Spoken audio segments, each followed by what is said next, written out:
क्योंकि जब आपसे पूछा गया मोदी साहब मैल नरिशमेंट के बारे में, कुपोषण के बारे में, तो आपने कुछ इसी तरह का बयान दिया कि गुजरात में महिलाएं चूंकि वो फैशन कॉन्शियस हैं, इस वजह से वो खाना नहीं खाती, इस वजह से वो मैल नरिश्ड हैं। लेकिन 2011 के आंकड़े दिखाते हैं कि 38.77% लोग गुजरात में मैल नरिश्ड हैं बच्चे, और ये नेशनल एवरेज के कंपैरिजन में, जिस गुजरात को आप एक डेवलप्ड स्टेट दिखाते हैं, वैसे काफी पुअर परफॉर्मेंस है। तो ये जो ह्यूमन डेवलपमेंट इंडिसेस है कि उस पर गुजरात पिछड़ता क्यों है, अच्छा क्यों नहीं परफॉर्म करता? बहुत ही अच्छा सवाल पूछा।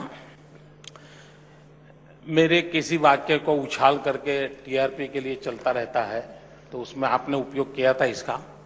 लेकिन उस दिन मैंने क्या कहा था वो पूरा सुनोगे तो आपको पता चलेगा। मेरे और यहां बैठे हुए किसी के विचार में फर्क नहीं हो सकता है। लेकिन दुर्भाग्य है, मीडिया वाले देश को कहीं पर भी खींचने की कोशिश करते हैं, ले जाते हैं, तो उसमें मैं भी उसका शिकार हो गया था। भाइयों बहनों, मैंने ये कहा था कि माल न्यूट्रिशन वो सिर्फ गरीबी के कारण होता है ऐसा नहीं है। गरीबी एक कारण तो है ही है, लेकिन जो गरीब नहीं है उनके यहां भी माल न्यूट्रिशन का प्रॉब्लम है। क्यों? जो मैंने उस समय कहा था वो कह रहा हूं। क्यों? एक तो एक फास्ट फूड का मामला, पता ही नहीं क्या खाना जो हमारे बॉडी के लिए आवश्यक है और क्या नहीं खाना। ये पैसे हैं लेकिन वो खाने के तौर पर। दूसरा, आज आप यहां बैठे रही कई माताएं बहनें बैठी हैं, वो अपने घर में बच्ची को दूध पिलाना होता होगा तो दौड़ना पड़ता है पीछे पीछे, अरे दूध पी लो बेटा, दूध पी लो। वो कहते नहीं, मुझे मैं दूध नहीं पीऊं।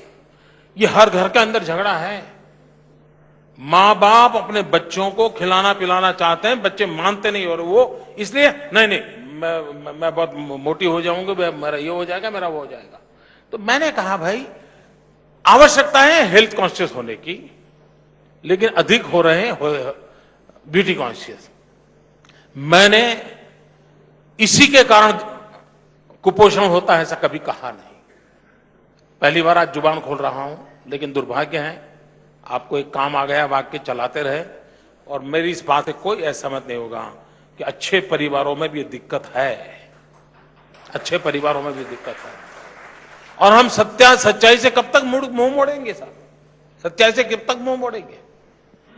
जहां तक गुजरात का सवाल है, आपको मित्रों, भारत हमारे प्रधानमंत्री जी ने कब कहा कि माल न्यूट्रिशन के कारण बड़ी शर्मिंदगी महसूस करता हूं,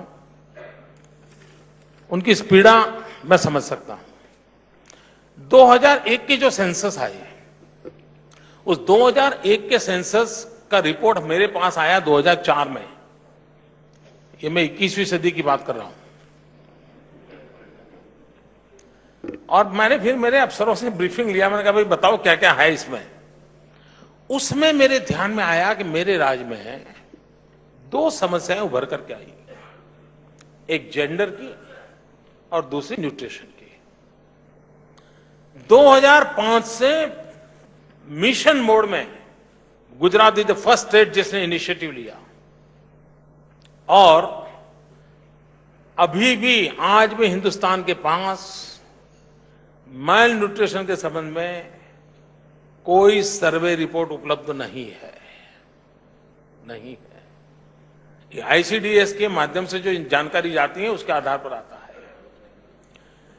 अभी आपने देखा, पिछले हफ्ते भारत सरकार ने हमको एक इनाम दिया, वो उस तरफ मीडिया का ध्यान गया नहीं है। माफ करना मित्रों, सच बोलने की सजा तो मैं भुगतता हूं, थोड़ी और भुगत लूंगा। भारत सरकार ने गुजरात के एक डिस्ट्रिक्ट को इस बात के लिए इनाम दिया है कि माल न्यूट्रिशन की स्थिति को ट्रैक कर करके किस प्रकार से आगे चलना चाहिए, इंस्टीट्यूशनल कैसे करना है, मैकेनिज्म कैसे लाना चाहिए, टेक्नोलॉजी कैसे लाएं, मॉनिटरिंग कैसे लाएं, इंप्रूवमेंट कैसे लाएं, इसका एक बहुत बड़ा होलिस्टिक व्यू से हमने काम किया है। पूरे हिंदुस्तान में उत्तम काम के लिए पिछले हफ्ते हमें अवार्ड मिला है न्यूट्रिशन के संबंध में। दूसरा, इन दिनों कल ही आपने सीएजी के काफी माहौल गरमाया था, उस सीएजी का रिपोर्ट है लेटेस्ट भारत सरकार की। उसका कहना है कि पूरे हिंदुस्तान में माल न्यूट्रिशन में से बाहर आने की दिशा में पूरा भारत एवरेज 8% इंप्रूव हुआ है। हिंदुस्तान का इंप्रूवमेंट 8%, गुजरात का improvement highest in India 33%। Second is most probably Tamil Nadu 22 है, वी आर 33%। इसका मतलब यह हुआ कि समस्या जब से ध्यान में आई है, इस बार का मैंने एक मिशन बलम सुखम एक पूरा मूवमेंट खड़ा किया है, मैं खुद उसको मॉनिटर करता हूं। इस साल मेरा बजट है उसका 2000 crore rupees in one state, 2000 crore rupees. मित्रों, मेरे यहां पहले 13,000 पंचायतें हैं, 4,000 पंचायतों में फ्लोराइड वाला पानी था। अब ये न्यूट्रिशन के सब कॉजेज हैं, रूट कॉज हैं।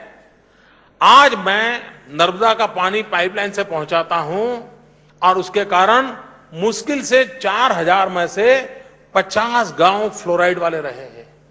अब ये जो पहुंचेगा उसका फायदा मिलने वाला है और ये लगातार कंसिस्टेंटली करने का काम होता है।